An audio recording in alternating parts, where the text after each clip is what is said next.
Halo semua, kembali lagi di channel Naik Level. Pada video kali ini saya akan mengupdate lagi analisa saham United Tractors ya, yang saya update kinerja kuartal 3. Ini menggunakan kuartal 4 ya. Saya buat videonya tanggal 15 Desember dan hari ini tanggal 15 Maret harganya 24.000 ya, naik dibandingkan video saya sebelumnya. Nah, seperti biasanya kita akan update ya kinerja harganya sejak IPO dan 10 tahun terakhir. Kita akan update fundamentalnya, terutama performance kinerja kuartal 4. Kemudian dari seasonality, kemudian dari bandarmologi kita akan cek lagi ya peta kepemilikan sahamnya, perpindahan peran investor asingnya, kepemilikan retailnya gimana, apakah retailnya bertambah banyak apa berkurang. Kemudian secara teknikal kita akan review pola teknikal di video saya sebelumnya, kemudian pola teknikal saham saat ini dan kira-kira kedepannya akan seperti apa. Ini masih sama ya, listing di bursa sudah tahun 89 ya, pernah stock split satu kali 1/4. Jadi kalau teman-teman pegang dari harga IPO sampai hari ini itu sudah naik 1.234%. Ya, nah untuk kinerja harga sahamnya 10 tahun terakhir kalau kita lihat untuk jangka panjang masih naik. Ini fluktuatif sebenarnya, ada yang naik, ada yang turun ya. Ini 3 tahun juga naik, 11 turun, 1 tahun turun, 6 bulan turun ya. Dan ini minggu ini belum bergerak kemana-mana ya. Tertinggi setahun terakhir itu pernah di 31.700, terendahnya di 29.25. Ya, harga saat ini masih mendekati harga terendahnya namun rada ke tengah-tengah gitu teman-teman ya.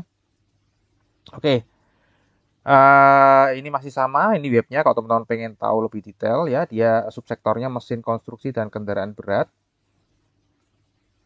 Nah, ini masih sama teman-teman ya, ini belum berubah dengan video saya yang sebelumnya. Ya, tadi dari info ini berdiri 1972, sudah lama.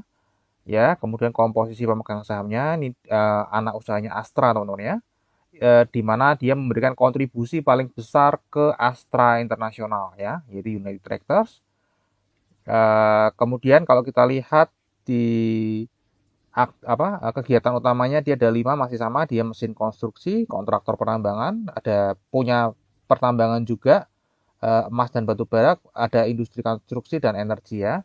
Kalau kita lihat di laporan kuartal 4 2023, dari beberapa lini bisnis tersebut yang paling banyak pendapatannya itu dari kontraktor penambangan, yaitu sebesar 38% di total pendapatan.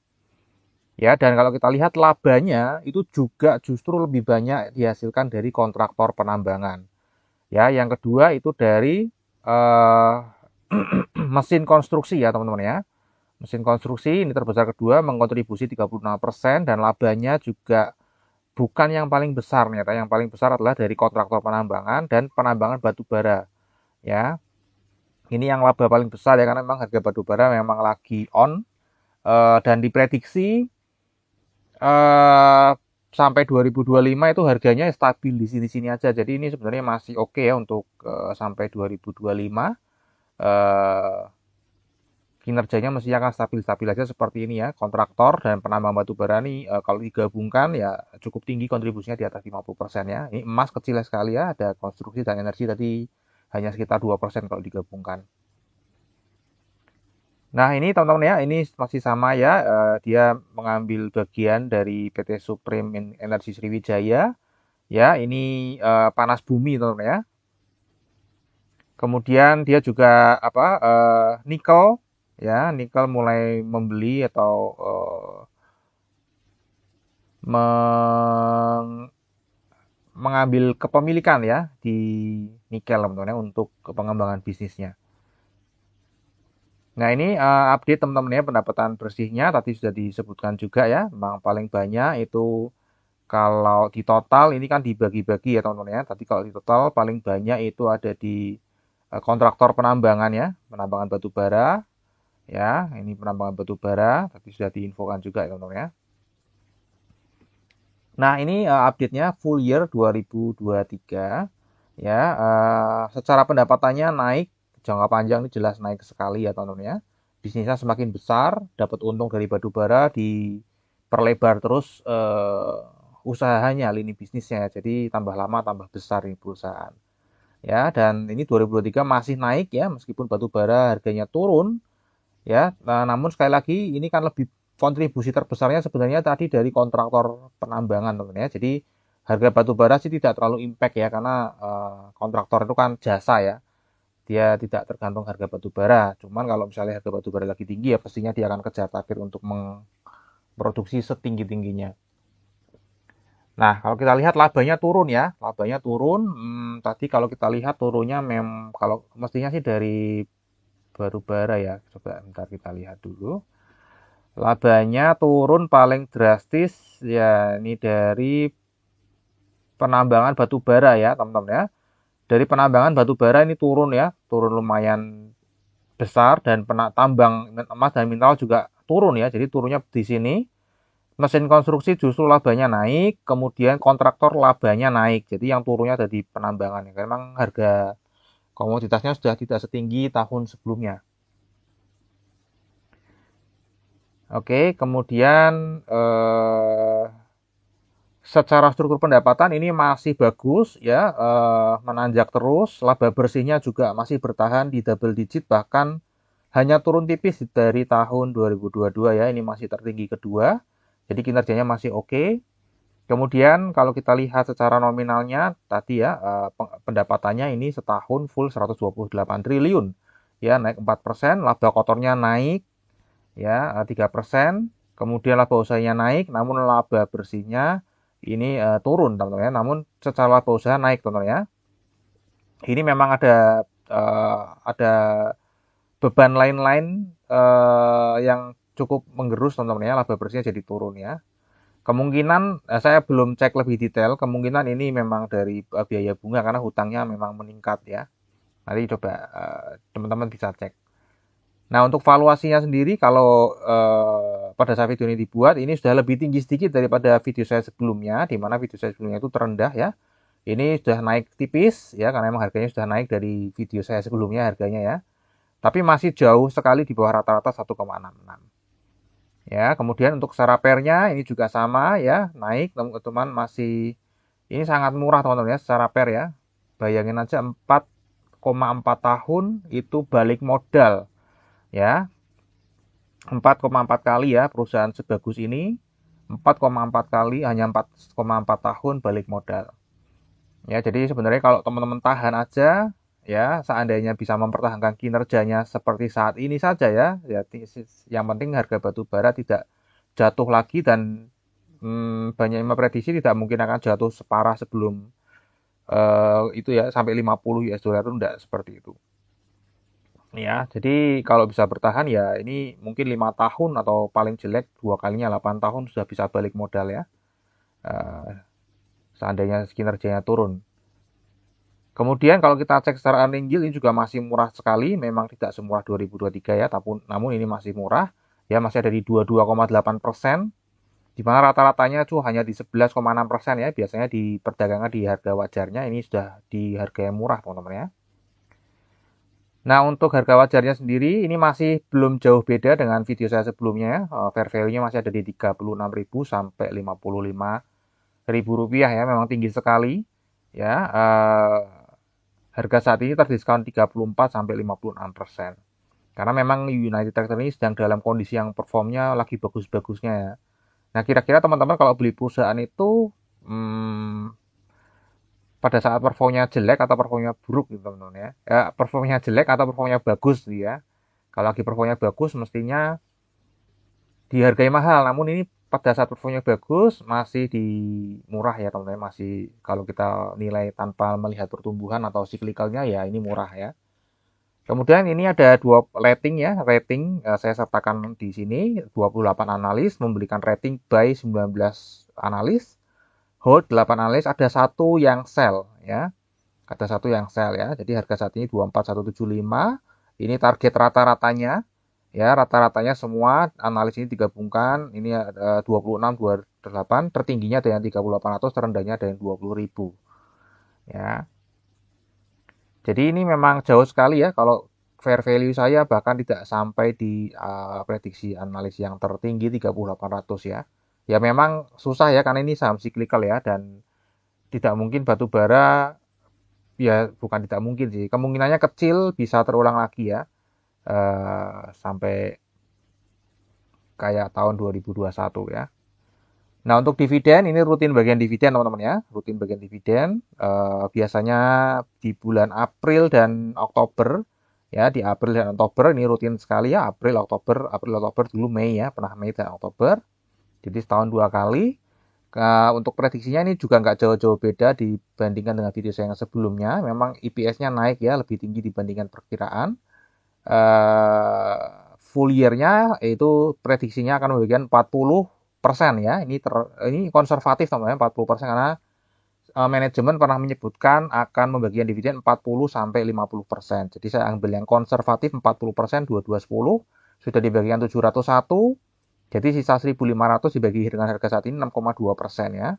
Ini final. Nanti interim tanggal di bulan 10 pasti ada lagi, tapi memang belum ada data 2024, jadi belum bisa dihitung. Untuk kesehatan finansialnya, untuk quick ratio-nya ini cenderung menurun meskipun masih di atas 1. Quick current ratio ini masih oke ya. Nah, ini tontonnya yang tadi saya sebutkan ya, debt to equity ratio-nya memang meningkat ya. Kita lihat ya, secara tahunan ini memang mendekati 2019 ini 0,25 paling tinggi ya. Ya, ini meningkat ya. Mungkin ini yang menyebabkan beban keuangan naik ya, sehingga menggerus laba bersih ya. Saya belum cek lebih detail teman-teman ya.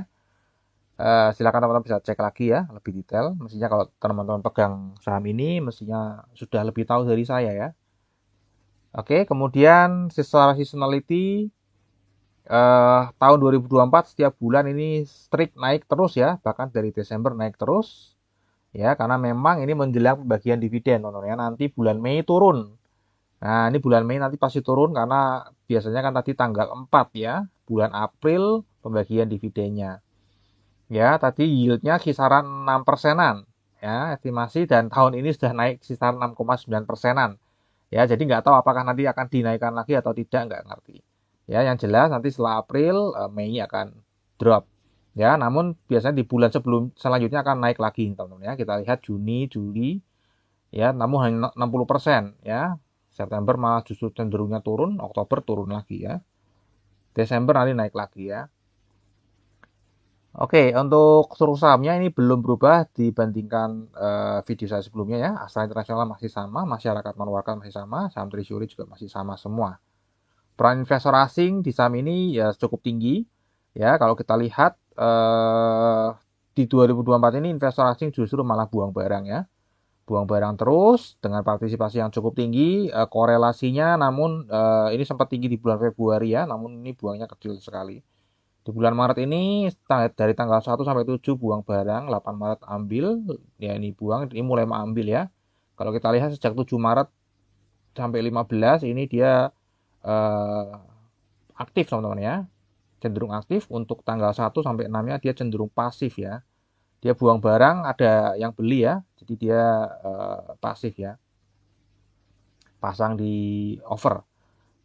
Nah, untuk kepemilikan investor retail ya bertambahnya cukup dahsyat ya, 2 kali lipat setahun terakhir Februari ke Februari, bertambahnya bahkan lebih tinggi daripada awal 26.843. Jumlah lembar sahamnya bertambah namun average-nya berkurang, berarti yang kalau di rata-rata 26.843 orang ini masuknya itu di bawah rata-rata ini ya. Nah, tapi nggak jauh-jauh beda sih karena ini cuma turunnya tipis. Nah, kalau kita lihat dari Januari ke Februari naik 1.000 lagi, jumlah lembar sahamnya bertambah, average-nya bertambah. Nah, karena average-nya bertambah berarti yang masuk nih dari Januari ke Februari uang-uang yang lebih besar daripada rata-rata holder saat ini. Ya, ini rata-ratanya 181 juta.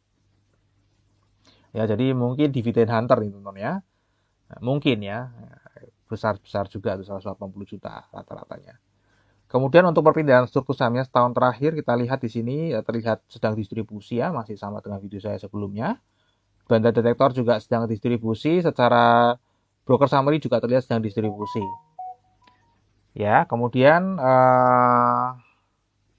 bentar nih. Kemudian untuk lebih detailnya kita lihat ya, siapa yang membeli paling banyak. Tadi investor retail lokal jumlahnya bertambah banyak ya, ini sesuai ya. Paling banyak membeli saham yaitu setahun terakhir Februari ke Februari adalah investor retail lokal 6% teman-teman ya, tidak di yang lainnya nggak sampai 1% nih teman-teman ya, yang beli ya. Paling banyak investor retail lokal yang sangat antusias dengan saham United Tractor. Dapat barangnya dari siapa? Yang paling banyak itu buangnya adalah reksadana lokal 1,81%. Terbesar kedua foreign others ya. Dan kalau kita lihat reksadana ini ya dia bukan pengendali ya, bukan pemilik terbesarnya. Ya, pemilik terbesarnya ini adalah reksadana asing ya. Sampai saat ini masih per Februari, sorry bukan sampai saat ini, per Februari masih investor reksadana asing yang pemilik paling besarnya. Namun ini juga masih buang barang nih setahun terakhir ya, namun nggak terlalu banyak. Yang masif adalah reksadana lokal ini masif sekali buang barang, dibantu foreign others, kemudian ada institusi keuangan asing, kemudian ada apa lagi ya, yang lainnya ya dana pensiun juga buang barang ya, yang nampung investor retail lokal. Nah, untuk Januari ke Februari sendiri kita lihat investor retail lokal masih pembeli terbesar saham United Tractor. Ya, supply-nya masih sama dari paling besar dari reksadana lokal. Ya, masih dari reksadana lokal. Terbesar kedua itu dari dana pensiun asing. Ya, dan ini good news-nya adalah pemilik dana terbesarnya dari Januari ke Februari mulai membeli barang meskipun nggak terlalu banyak, hanya 1,5 juta lembar saham. Ya. Untuk pola saham month to date 1 sampai 15 Maret ini kita lihat masih ya harganya naik, ini masih buang barang. Ya, masih terlihat distribusi. Ya, ini broker AK ya sebenarnya kalau secara broker summary ini tidak terlihat ya, terlihat netral aja teman-teman ya untuk ini ya teman-teman ya. Namun masih terlihat distribusi untuk reksadana lokal, cuman memang tidak terlalu masif ya karena mungkin pastinya akan ditahan dulu teman-teman jualannya ya karena apa nanti begitu ada mendekati dividen pasti akan banyak investor retail yang lebih antusias untuk membeli jadi mereka tidak buru-buru di bulan Maret ini ya akan bersabar menjualnya pelan-pelan ya kalau terburu-buru harganya akan turun. Nah ini adalah review analisa technical di video saya yang sebelumnya waktu itu kelihatan sedang pola downtrend ya harganya waktu itu masih di 21.275. Saya prediksikan naik, kemudian dia turun lagi ke 18.500 ya karena akan ada dividen ya. Nah, di sini ya saya prediksikan naik, kemudian turun. Nah, ini malah kebalikan namanya. Dia turun dulu ya, justru dan dia malah justru naik ya ke 3400 sehingga prediksi keturunnya saya meleset ya.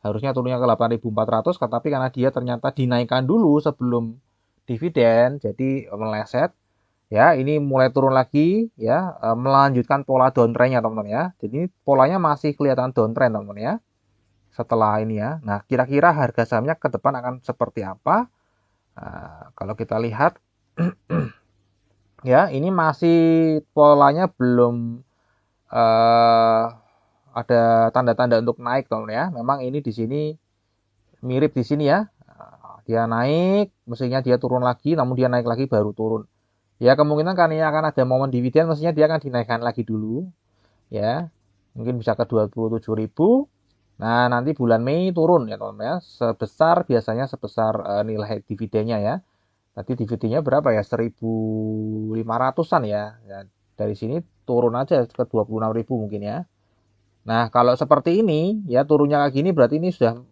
hampir membentuk pola uptrend teman-teman ya nah tapi nggak ngerti juga ya harapannya ya mestinya akan naik kalau misalnya nanti reksadana asingnya tadi pemilik barang terbesarnya beli barang pada saat jatuh. Ya skenario seperti itu tapi ya itu kan harus dilihat by data ya untuk saat ini dia hanya baru dari Januari ke Februari mengambil ya. Saya nggak ngerti apakah itu berkelanjutan atau enggak. Yang jelas reksadana lokal masih buang barang terus ya mungkin masih akan turun lagi ya atau dia akan ranging di sini. Nah nanti kalau misalnya stok dari reksadana sorry kita cek ya stok dari reksadana lokal itu masih sisa berapa ya masih sisa 42 juta wow masih banyak ya 42,6 juta lembar saham ya jadi masih lama itu teman ya kalau dia buangnya sebulan 5 juta berarti dibagi aja 4 juta bagi 5 itu kira-kira masih 8 bulan lagi masih lama ya kalau dia mau ngabisin barang ya teman-teman ya dia mau ngabisin barang dengan pola yang sama masih 8 bulan lagi ya. Jadi masih akan ada tekanan jual teman-teman ya dari reksadana asing, reksadana lokal. Kalau yang nampung investor retail lokal terus ya pastinya harganya cenderungnya turun ya. Nanti kita akan update lagi ya. Kemungkinan dia akan turun ya teman-teman ya. Masih akan turun. Tapi mungkin nggak mungkin sampai 18.500 ya. Mungkin mentok-mentok di 21.600. Oke, terakhir teman-teman ya di risamnya ya untuk fundamental di kinerja jangka panjangnya masih naik, kinerja jangka pendeknya juga masih naik, valuasi murah, rutin bagi dividen, forecastnya ini 6,2%. Seasonality berpotensi naik di Januari, Maret, Juni, dan Desember yang di atas 60% ya. Kemudian untuk bandarmologi dari Februari ke Februari tadi masih terlihat distribusi, 1 sampai 15 Maret juga terlihat distribusi ya. Investor retail lokal sangat antusias untuk membeli saham United Tractors. Teknikal juga masih kelihatan downtrend, belum ada tanda-tanda udah perubahan tren ya teman-teman ya. Meskipun tadi MA-nya bersilang-silangan ya, namun secara chart itu membentuk lower low dan lower high terus. Terakhir disclaimer ya teman-teman, jadi analisa yang saya bagikan di YouTube ini adalah analisa saya pribadi yang tentu saja juga bisa salah. Ini bukan ajakan jual atau beli saham United Tractors. Silakan teman-teman tetap wajib melakukan analisa sendiri jika ingin membeli atau menjual saham United Tractors ya.